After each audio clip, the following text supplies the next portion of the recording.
This is your Kick-Ass Life podcast, episode number 231 with guest Kate Courageous. This is the Your Kick-Ass Life podcast with Andrea Owen, a no BS guide to self-help and badassery.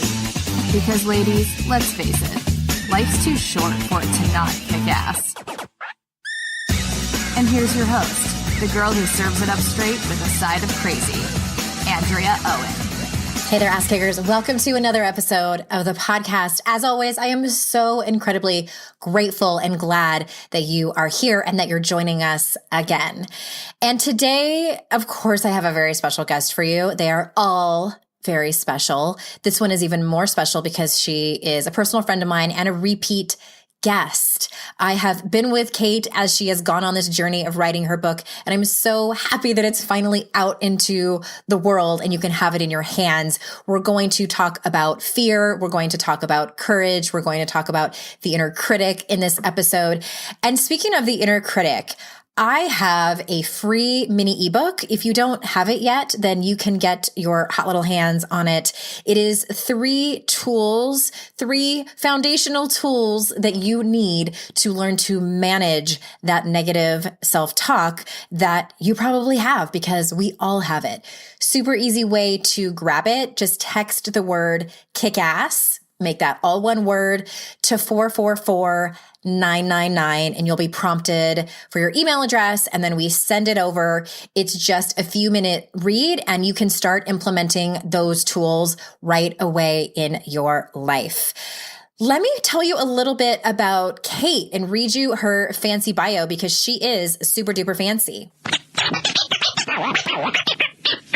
Kate Swoboda, aka Kate Courageous, is creator of YourCourageousLife.com, director of the Courageous Living Coach certification, and author of The Courage Habit: How to Accept Your Fears, Release the Past, and Live Your Courageous Life. She helps individuals, teams, and companies see where old fear-based habits have kept people stuck or started to limit what's possible for an organization, and then start creating more courageous lives by getting into the Courage Habit, a 4-part process for behavioral and organizational change. So without further ado, here is Kate.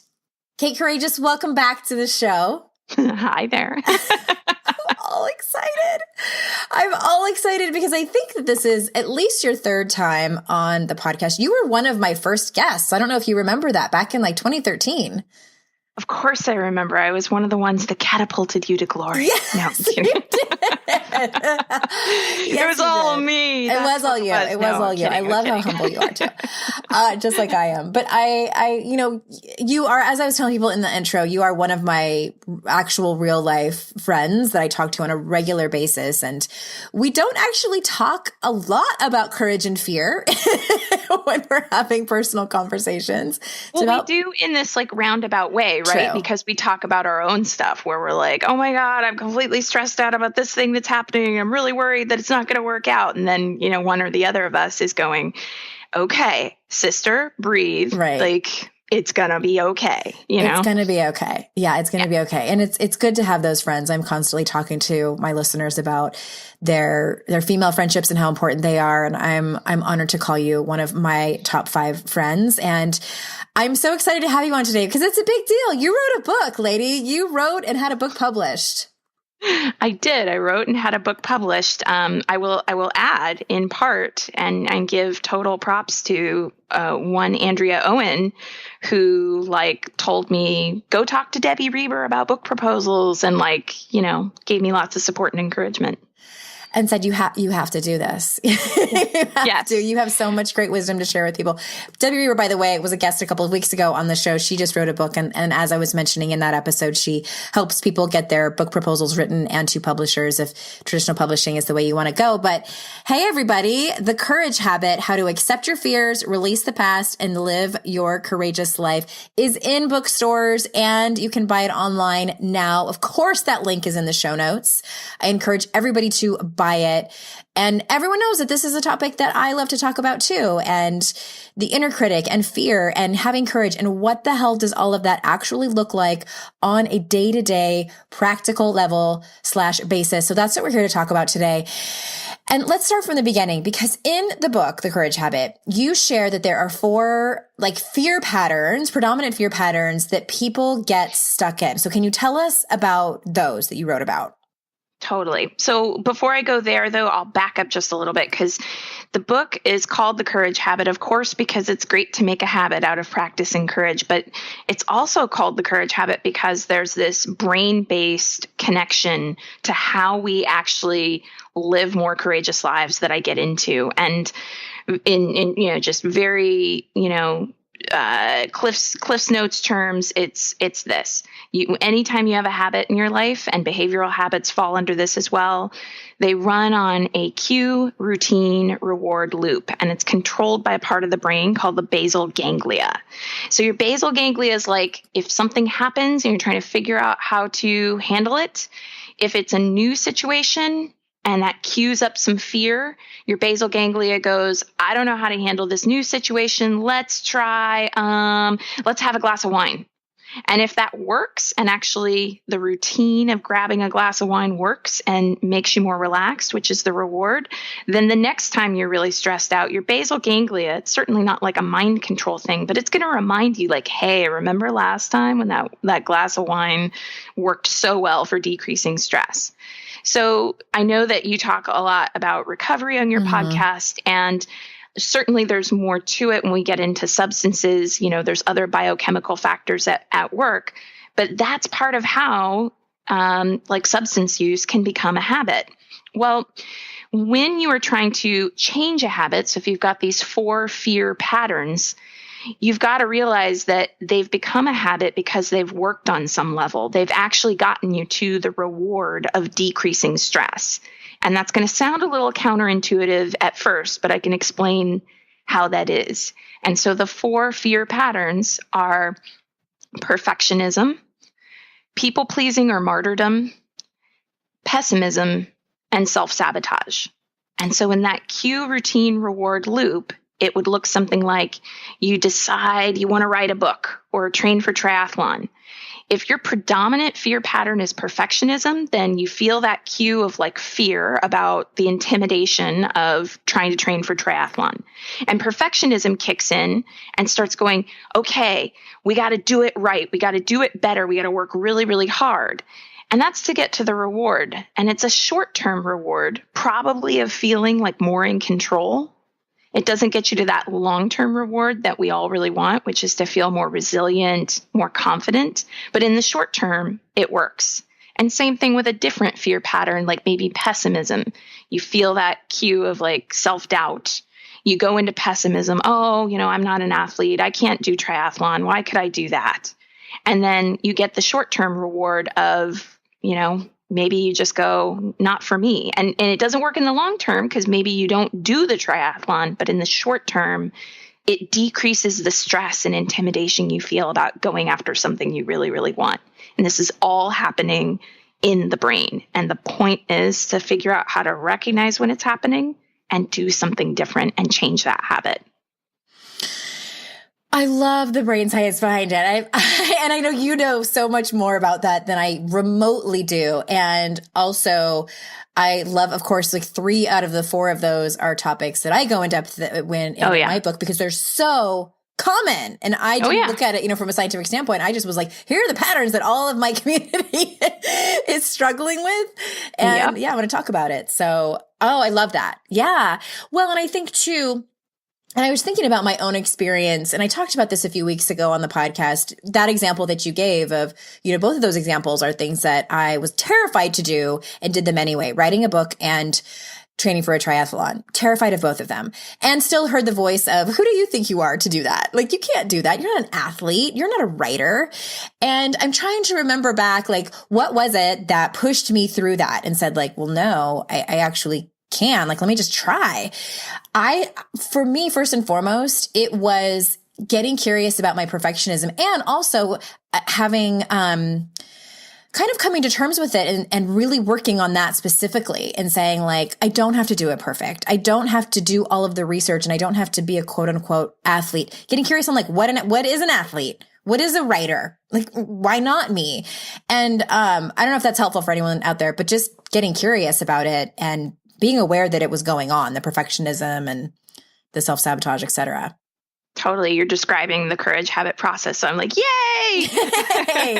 Yeah. And we both trained for triathlon, and it's just like, that idea that, oh, well, I'm not an athlete. And, I trained for the half Ironman distance, and a big fear that I had the first time I trained for one was, I'm going to get injured. I'm going to get injured. I'm going to do all this work to get, to the finish line or to the starting line. And then I'm not even going to be able to do this because I'm going to get some like annoying stress fracture type injury. And that did not happen, thankfully. And then now I notice that fear shifts, right? And that's part of the thing that I know you talk about too, is that you're not going to get rid of the fear. And there are, 3 predominant ways that I really see that we try to deal with our fear. Like we try to either avoid it and ignore it, or please it and placate it. Like if we just do it right, it won't come up. That's very tied to perfectionism. Or we try to attack it, and we tell it to shut up, and we try to white knuckle our way through. And those aren't very helpful. They don't actually work long term, because what I'm about in terms of like how we're practicing courage is not just, do you like set a goal for yourself and make it to the finish line of that goal. What I'm really into is actually feeling more resilient, emotionally resilient. And there's a discipline of psychological courage that is actually studied. And in the research on psychological courage, they differentiate between people who white knuckle their way through something and it looks good on paper, but it actually isn't like true internal psychological courage. So I think that's a really important differentiation to make, especially because we all know, or probably most of us at least, that, faking it to make it, if you make it and then you feel genuinely proud of yourself, it's a win.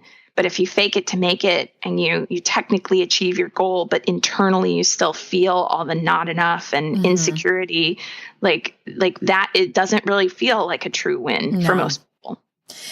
Yeah, that's interesting. And I love, of course, that, you and I talk about triathlon a lot. And can we just like pause for a moment and say how rad it is that you've done a half Ironman and we're going to do it like, to me, so I think some people look at even the sprint distance is what I do.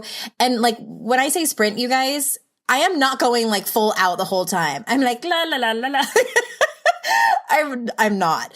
But half Ironman. Okay, so let me tell me if I'm right. It's a mile swim, 56-mile bike, 13-mile run, right? 1.2 mile swim and a 13.1 mile run. The 0.1.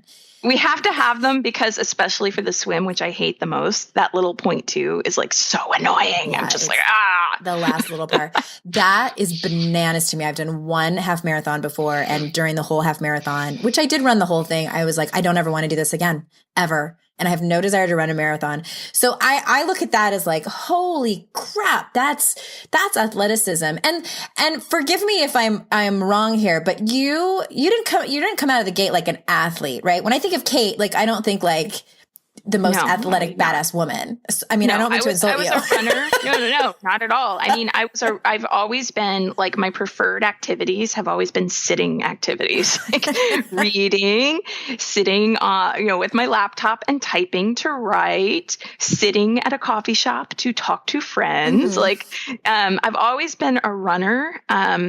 But I was frequently injured, actually, which is part of why I have, have had the whole fear about, injury and stuff like that. And I only came to realize, speaking of like fear patterns, like perfectionism was part of why I was always getting injured, because every single run I was going out and I was hammering it as fast as I could.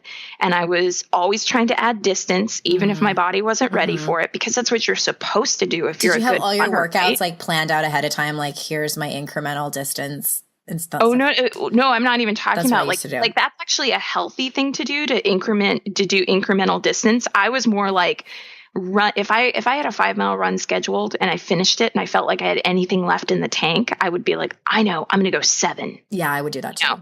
So I would get injured and doing triathlon actually has kept me injury free, knock on wood, for many, many years now. And I really appreciate it for that reason, but I still hate the swim. Well, and again, I was thinking about this. So just this past Saturday, I've been telling my podcast listeners that I signed up for this triathlon. As we are recording this, I have about 4 weeks left. By the time this episode comes out, I think YKAL will only have about 2 weeks until race day.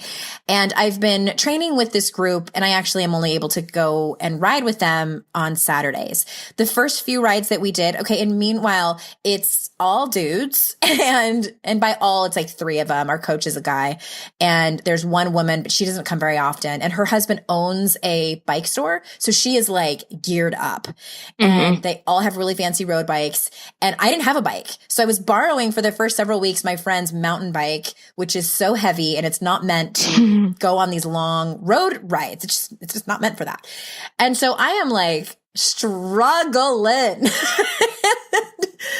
And I think the old me would have just never have gone and just been like, no, I'm not going to show up with the wrong gear with all these people who are experienced. And I mean, if I couldn't do it right, then I wouldn't do it at all. So I just bought a road bike and I went out with them, and it was a longer ride. And anyway, the coach was saying, he was like, I really got to hand it to you for coming out. And he was just acknowledging, that it was a struggle with the mountain bike and everything.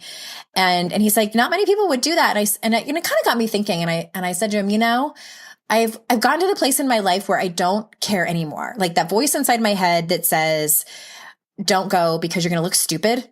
And everyone's going to be judging you. And they have to double back so many times to wait for me because I'm like, I'm coming.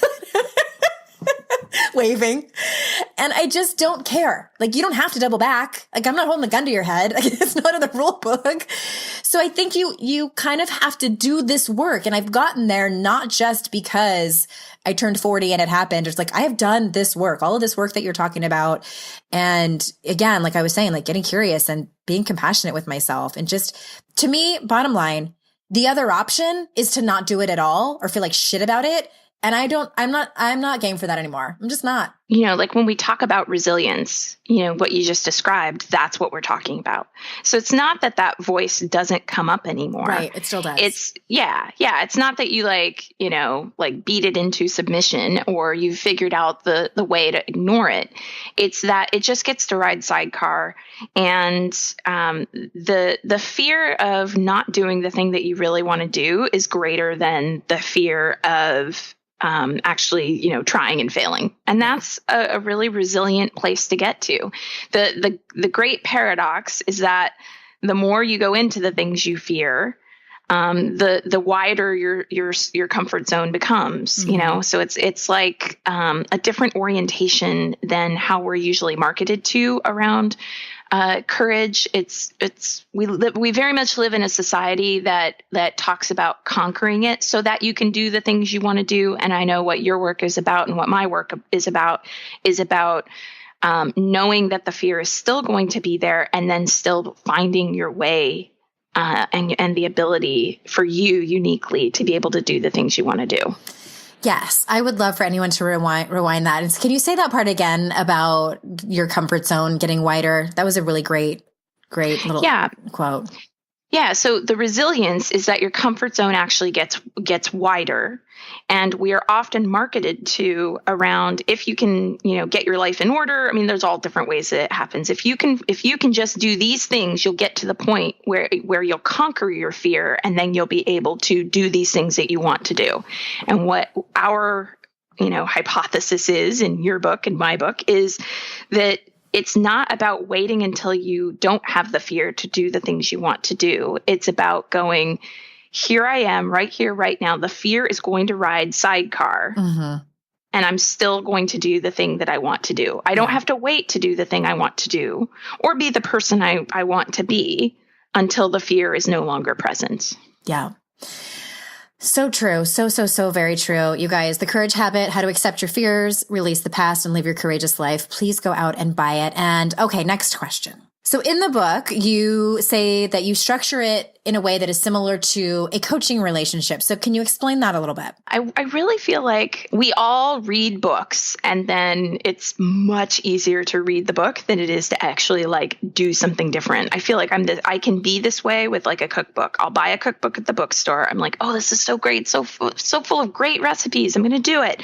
And then it's like, I'm busy. And then it's like, but I'd have to like sit down and make up a new shopping list. And yeah. So we tend to do that with, I think, self-help. And so in creating the Courage Habit book, I really wanted it to mirror certain aspects of a coaching session. And I'm the director of a life coach training program. Every single coach that I train, or that, I'm guessing that Andrea and I do certain things in different ways. Like every coach does a couple things a couple different ways, but usually there's some commonalities. And so one of them is starting out the coaching relationship with really getting clear on what it is that the client wants. So in the book, I call that your primary focus. And there are a couple of exercises that actually help someone to get really clear on what that is. Worksheets and audios that come with the book, which I think are a ton of fun, and was really glad that my publisher allowed me to include, because that makes it more practical. But, starting out with going, okay, don't just like read about fear and courage in this book. Actually decide on something at the beginning of this that you want to work on throughout the book, so that you can end the book going, I chose this as my primary focus. As I went through each chapter, I was working on exercises and things, and I was keeping that primary focus in mind. And then I'm ending the book having either totally made it to what your primary focus is, or at least made some kind of sustained progress. So, we keep bringing up the triathlon example, but if you're what I call your most courageous self, if you're like, I want to be a badass triathlete, and it is badass. You hear Andrea and I talking about this. It is badass to be a triathlete. Yeah. Pretty much is. It's like you start out the book and you go, that's what I want to do. And as you're going through each chapter, working through the worksheets, you're keeping that in mind. So it's not this vague, amorphous thing. And then hopefully by the end of the book, because you've taken such a proactive approach to working through whatever fears you might have about, for example, becoming a triathlete, you would actually have moved the needle a little bit and done something different in your life and started to put it into practical action. Yes, I love that. Oh my gosh. So many good nuggets in here, and just how I know, because you're my friend, that the way that you laid this out was so incredibly intentional and science-based as well, which I think is lacking in a lot of self-help books. And one thing I really wanted, I don't want to skip before we end this, is talking about your community and the friendships that you create in your life, because this is what I hear a lot about from women in my community, is they struggle with, like, they feel like, okay, I'm the one who's doing this self-help work. I am the one who's actually doing the work. I'm not just reading about it. But my friendships, they're not willing to be vulnerable. They're not willing to be the courageous woman that I am. What do I do? So what do you say to that question? Well, first I'll just say that, just so the reader has the context, there are 4 parts to the Courage Habit process, and it's very process driven. So it's not necessarily steps. It's like, here are 4 parts. You can do one of them. You can do all of them. They were most powerful if you do them all together. So part 1, access the body. Part 2, listen without attachment. Part 3, reframe limiting stories. And part 4, reach out and create community. Mm-hmm. And so the hardest chapter for me to actually write in the book was the chapter on reaching out and creating community, for exactly the reason you mentioned. Because I knew that there are going to be some readers who are like, totally have my community dialed in. I've got my soul sisters. I know who my people are. But there are going to be other people who are going to be describing that exact problem. And so in the book, I really encourage the reader to, first of all, get clear on what courage-based values are. So for instance, a courage-based value would be finding those people in your life who are into confrontation with kindness rather than tough love. Because, confronting a friend with kindness is about saying, I need to tell you something that might be kind of hard to hear, and I'm only saying it because I want to help. Tough love is like this almost like mirrors your inner critic. Mm-hmm. So recognizing what some of those courage-based values are is going to be really, really important. But reaching out and creating community, you can actually, if you feel intimidated by that, or if you feel like I don't have anyone near me and I want to cultivate more of that, you can use some of the other courage habit parts of the process. So for instance, I know that, you've got a Your Kick-Ass Life community, you have, multiple things that you offer. I have a private courage habit Facebook group that's free to join. There are newsletters. There are all these things that are online. Sometimes our communities are not always in person. You and I have been friends for 6 or 7 years now? Is that right? And we've seen each other in person one time.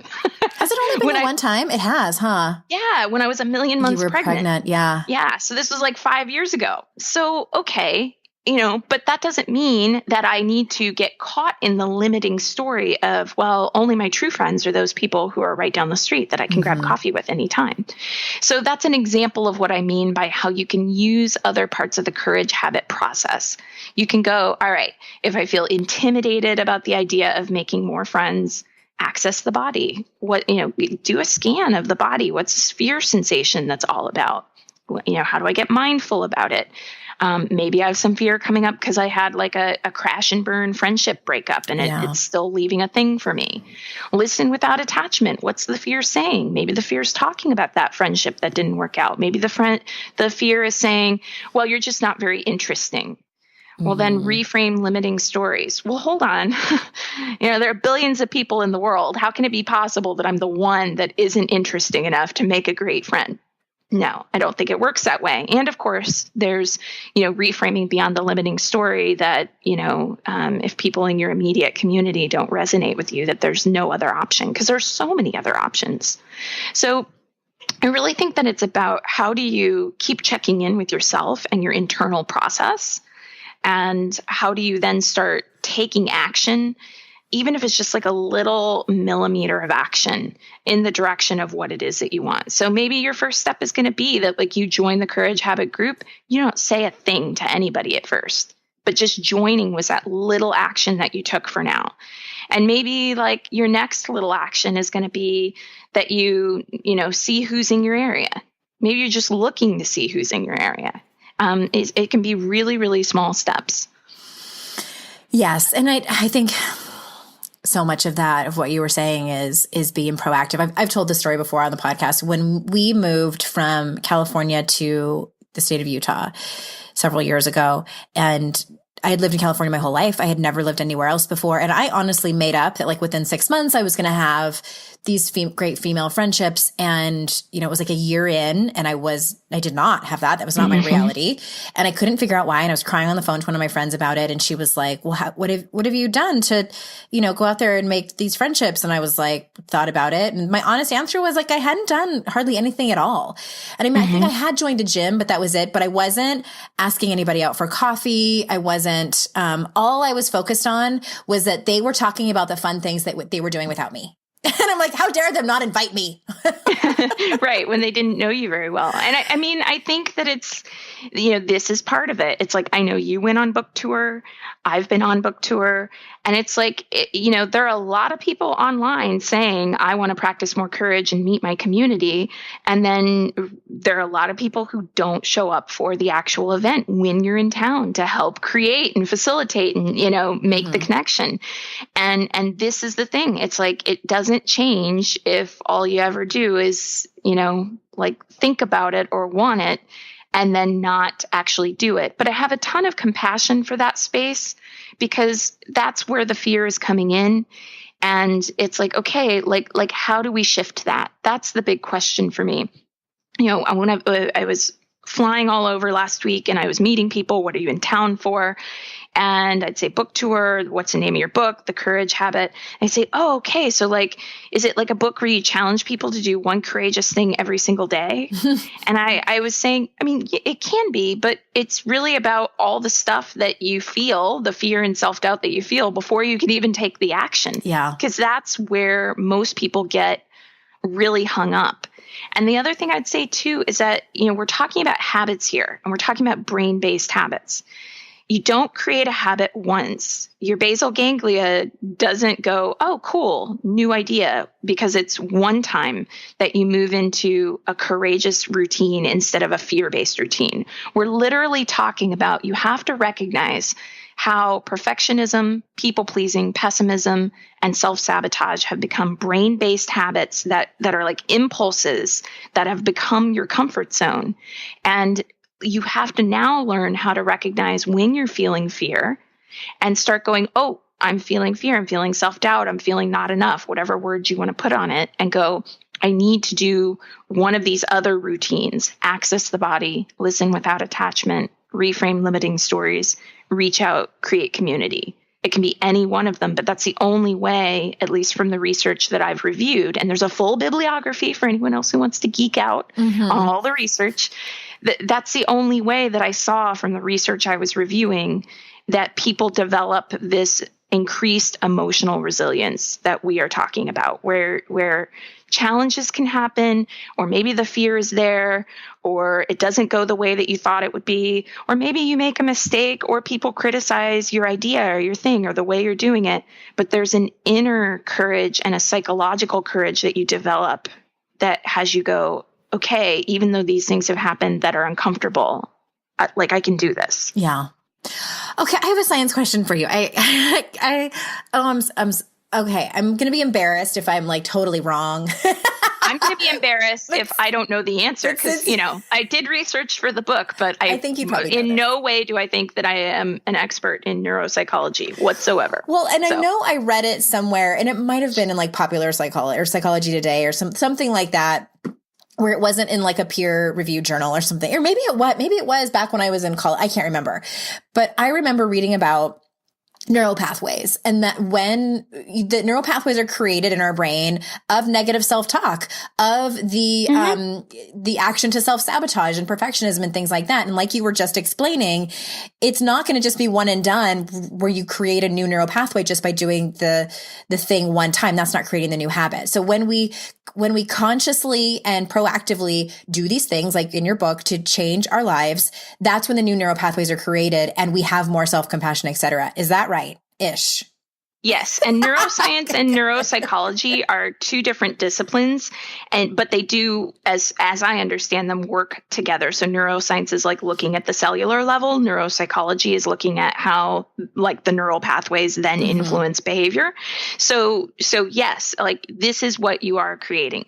The first time you ever try to pull on a triathlon wetsuit, I don't know anyone who doesn't feel like a complete idiot trying to get that thing on. Trying to get zipped up and yeah. I mean, like, but the 20th time that you've done it, it's like, oh, geez, come on, neoprene, cooperate with me here. I need to get, like it's different. It's just like shoe tying. I mean, there's so many examples of things that we have done, that we learn and then they become a habit.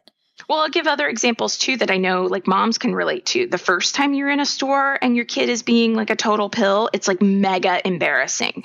And then the 20th time that happens, it's a little bit like, if another person's looking at you, giving you some shade, you're looking right back at them like, oh, come on, you wanted, please, And then, like it's all the things. It's really understanding that instead of seeing it as a sign that you're doing something wrong or doing it wrong because you feel the fear and then going, well, maybe I shouldn't be doing this. It's like, okay, this is just part of the process. If you write a book, you are going to look at what you write and feel like this is crap. If you train for triathlon, if you go on a first date, if you started a new job, like it is actually only a very lucky few people who just kind of go out there with a first time with something and feel great. And even those people, I would argue, they don't feel that way everywhere in their lives. Yeah. Context is everything. So, everybody's got something somewhere. And I know we're all a fan of Brene Brown around here. And, Brene says like the only people who are incapable of feeling shame or selectively shutting down emotion, not feeling empathy, are people who have actual psychopathology. So it's not that like the people you see who are doing great things have something you don't. It's that they have practiced something and they have actually created what you're talking about, when you talk about your own feelings or when I do, of going, oh, okay, like, of course, my fear right now is telling me that I'm lame or telling me whatever it tells me. Mm-hmm. That's just how this goes. Good. Okay. I'm glad I haven't been giving people wrong information for the last 8 years. A stamp of approval from the person who researched a little bit of neuropsychology. Again, I would never profess to be an expert, but well, and I have so much respect for people that actually do the research and take the time to do that in writing self-help. Okay, I have one more question for you before we wrap it up and everybody turns this off and goes and runs out and orders your book. So I love that you talk about how fear is a wound and that it needs understanding. And so I think most people would hear that and think, but if I were nice to my fear, I hear this a lot. If I were nice to my fear, then fear would win. I need to have these fierce throwdowns with it. Because if I don't, then I'm going to end up just being a victim to my fear, or it's not going to be my motivator anymore. And it's been my motivator. So how do we strike a balance in all of that? Well, the balance I turn to is there's being firm with fear and boundaried, and then there's practicing abuse. And so for sure, there are workouts I don't want to do for triathlon. There's intimidation I have about things in my own life and the fear comes up, and it's like a very firm, like, here's what we're going to do right now.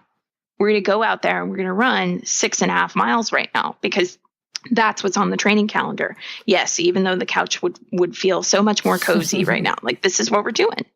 And that's very firm and boundaried.